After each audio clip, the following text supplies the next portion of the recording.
ఎన్నికల వేళ ఆంధ్రప్రదేశ్లోని అనంతపురం జిల్లాలో 4 కంటైనర్లలో 2,000 కోట్ల రూపాయలని తరలిస్తున్నటువంటి నేపథ్యంలో పోలీసులు ఆ 4 కంటైనర్లని పట్టుకున్నారు అనేటువంటి వార్త ఇప్పుడు 2 తెలుగు రాష్ట్రాల్లో చర్చనీయాంశంగా మారినటువంటి నేపథ్యంలో ఆ కంటైనర్లు ఎవరి ఎన్నికల వేళ డబ్బు పంపిణీ చేసేందుకే ఆ కంటైనర్లు సిద్ధం చేశారా, అసలు తెర వెనక ఏం జరిగింది అనే అంశాలకు సంబంధించి మనతో మాట్లాడేందుకు ప్రముఖ రాజకీయ విశ్లేషకులు కృష్ణకుమార్ గారు మనతో ఉన్నారు. మేడంతో మాట్లాడదాం. మేడం నమస్తే. మేడం నమస్తే. మేడం, ఎన్నికల వేళ అనంతపురం జిల్లాలో 2,000 కోట్ల రూపాయలని పోలీసులు పట్టుకున్నారు.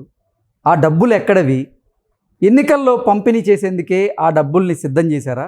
అసలు తెర వెనక ఏం జరిగింది అంటే ఏం చెప్తారు? అవి మట్టుకు అక్కడ కలెక్టరు పోలీసులు క్లీన్ చిట్ ఇచ్చినట్లు ఆర్బీఐ డబ్బులు అయితే మట్టుకు నాకు అనిపించట్లా. ఆర్బీఐ కోసం వస్తున్న డబ్బులు, హైదరాబాద్ ఆర్బీఐ కోసం వస్తున్న డబ్బులు అంటే మట్టుకు నాకు నమ్మకం లేదు. అంటే కొంతమంది ఏమో కొచ్చి నుంచి హైదరాబాద్ వస్తున్నాయి 4 కంటైనర్లు, అనంతపురంలో పోలీసులు పక్కా సమాచారంతో ఆపేరు అనేటువంటి వార్తలు వస్తున్నాయి. కరెక్టే, నేను కాదనట్లా. అది వచ్చింది కొచ్చి నుంచే, వెళ్ళేది అక్కడికనే చెప్తారు ఆపినప్పుడు, కానీ అది అక్కడ డబ్బులు కాదు. ఎందుకంటే అక్కడ డబ్బులు అయ్యి ఉంటే కనుక ముందు ఒక ఎస్కార్టు వెనక ఒక ఎస్కార్టు లేకుండా 4,000 కోట్లనైతే 2,000 కోట్లనైతే పంపరు ఎవరు కూడా. అదేదో ఒక 5 కోట్లు 10 కోట్లు పంపినంత ఈజీగా చెప్తున్నారు మీరు. 2,000 కోట్ల రూపాయలని పంపటం అంటే అసలు ఒకవేళ దొంగ సినిమాలో లాగా ఎవరికన్నా వార్త తెలిసి కంటైనర్లు తీసుకెళ్ళిపోతే ఏంటి పరిస్థితి? మామూలుగా అయితే ఆర్బీఐ ధనాన్ని కనుక తరలిస్తూ ఉంటే ఖచ్చితంగా ఎస్కార్ట్ అయితే ఉండాలి. అది మరి ఎస్కార్ట్ ఉంటుంది. ఎస్కార్ట్ లేకుండా వస్తుంది అంటేనే అనుమానాలు. అసలు నిజానికి ఇవి రాజకీయ నాయకులు ప్రజలని కొనటానికి తెస్తున్న డబ్బులా, నాయకులను కొనటానికి తెస్తున్న డబ్బులా అనేది ఇప్పుడు ఒక పెద్ద ప్రశ్న. ఇవి ఏ పార్టీకి సంబంధించిన డబ్బులు, ఈ ఎవరెవరికి పంపడానికి ఈ డబ్బులు వస్తున్నాయి అనేది కానీ మనం చూసుకుంటే ఖచ్చితంగా ఇంత నిర్భయంగా పంపగలిగేది వాళ్ళ బీజేపీ పార్టీ ఒక్కటే. ఓకే, వాళ్ళు అనంతపురంలో జగన్మోహన్ రెడ్డి పరిస్థితి బాగలేదు, అందరికీ తెలిసిన విషయమే.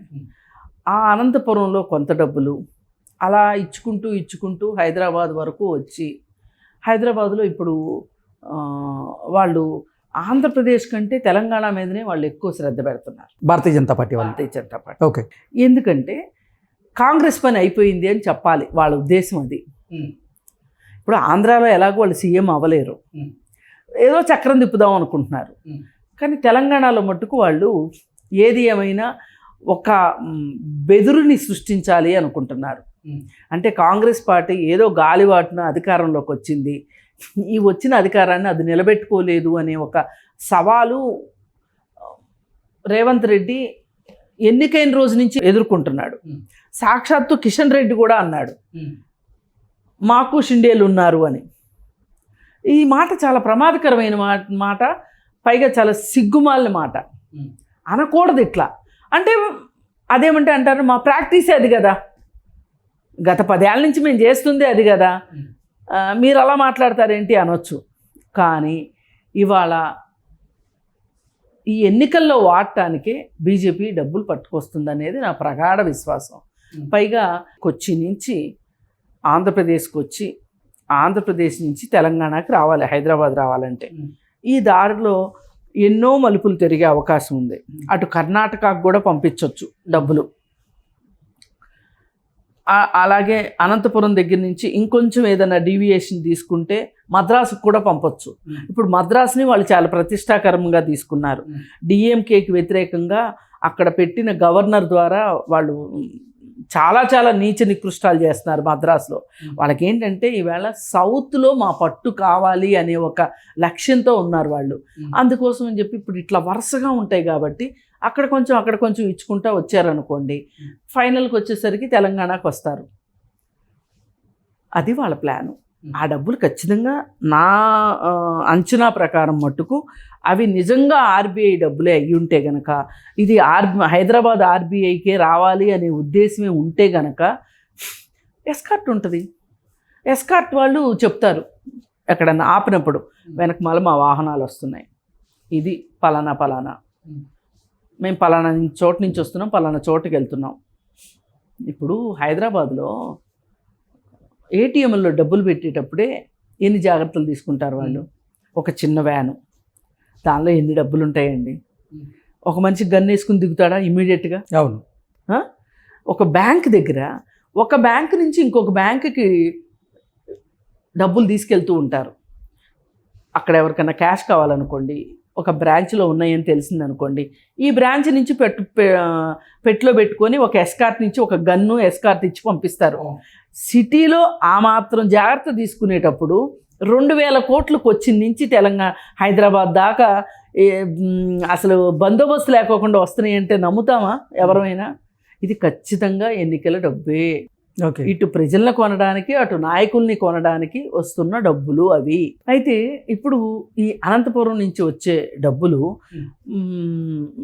వస్తున్న మార్గంలో ఏ రాష్ట్రాలు అయితే టచ్ అవుతాయో ఆ రాష్ట్రాలకల్లా వెళ్ళొచ్చు అనే ఉద్దేశంతో వాళ్ళు అలా కంటైనర్లు పంపించారు. ఇప్పుడు రేపు పొద్దున కర్ణాటకలో ఎలక్షన్ జరగబోతుంది. కర్ణాటకలో 7వ తారీఖు ఎలక్షన్ ఉంది. ఇప్పుడు ఈ డబ్బులు చాలా కీలకం. పైగా ఇప్పుడు కర్ణాటకలో బీజేపీ బాగా పరువు పోగొట్టుకుంది. ఆ జేడిఎస్ లీడరు ప్రజ్వల్ రేవಣ್ణ విషయంలో చాలా పరువు పోగొట్టుకుంది. ఎందుకంటే బహిరంగంగా అర్థమైపోయింది ఏంటి అంటే 2 నెలల క్రితం బీజేపీ లీడరు ఒక లెటర్ రాశాడు. ఈ రేవಣ್ణ విషయం చాలా గొడవలు అవుతున్నాయి, చాలా చెడ్డ పేరు వస్తుంది, అసలు మనం ఆ పార్టీతోటి పొత్తే వద్దు, ఒకవేళ పొత్తు పెట్టుకోవాల్సిన పరిస్థితి వస్తే అతనికి సీట్ ఇవ్వకోకుండా చూడమని చెప్పి లెటర్ రాస్తే ఆ లెటర్ను కూడా బేఖాతరు చేశాడు. ఎవరు? మోడీ. ఎందుకు బేఖాతరు చేశాడు? అతను సౌత్లో ఏమైనా సరే ఎట్లయినా సరే పట్టు తెచ్చుకోవాలి, తెచ్చుకున్న పట్టును నిలబెట్టుకోవాలి అనే ఉద్దేశంలో మోడీ ఉన్నాడు.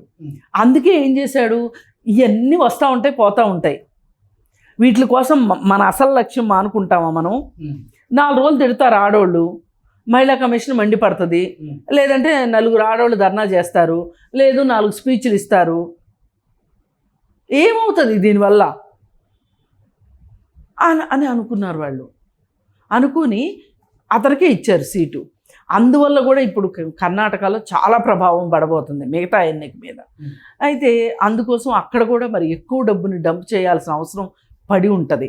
వాళ్ళు ఏదైతే బోర్డర్ ప్లేస్ చూసుకుంటారు వాళ్ళు, చూసుకొని ఇప్పుడు ఆంధ్రా నుంచి వస్తున్నప్పుడు ఎక్కడ కర్ణాటక టచ్ అవుద్దో చూసుకుని అలా వెళ్ళిపోయి పనిగానిచ్చేసుకుని ఇలా వచ్చేస్తారు అన్నట్లు వాళ్ళు ప్లాన్ చేసుకున్నారు. ఓకే. మనకి ఇంతలా అనుకోవడానికి కారణం ఒకటే, సెక్యూరిటీ లేకుండా అన్ని డబ్బులు బయటికి రావు. ఆర్బీఐ వాళ్ళు అంత అజాగ్రత్తగా అయితే పంపరు. ఎస్కార్ట్ లేకుండా అసలు పంపే సమస్య లేకుండా పంపరు. అవసరమైతే ఒక సందర్భాన్ని బట్టి ఇంత డబ్బు పంపిస్తున్నారు అన్నప్పుడు అత్యాధునికమైన టెక్నాలజీని ఉపయోగించి అయినా సరే వాళ్ళు ఇంకొంచెం ఎక్కువ సేఫ్టీ సెక్యూరిటీ తీసుకుంటారు తప్పితే ఇలా మటుకు గాలికి వదిలేసి దేవుడా నీదే అన్నట్లు పంపించరు డబ్బులు. అందుకని ఖచ్చితంగా దీని వెనక కుట్రే ఉంది, రాజకీయ హస్తం ఉంది. ప్లస్ ఇక్కడ మోడీ ఏం చేయాలనుకుంటున్నాడో బహుశా కొంత జగన్కు కూడా ఇవ్వచ్చు. ఓకే. జగన్ రాష్ట్రంలో నుంచి వస్తుంది కాబట్టి జగనే కదా సహకరించాలి, జగన్కు కూడా ఇవ్వచ్చు. ఇది పరిస్థితి.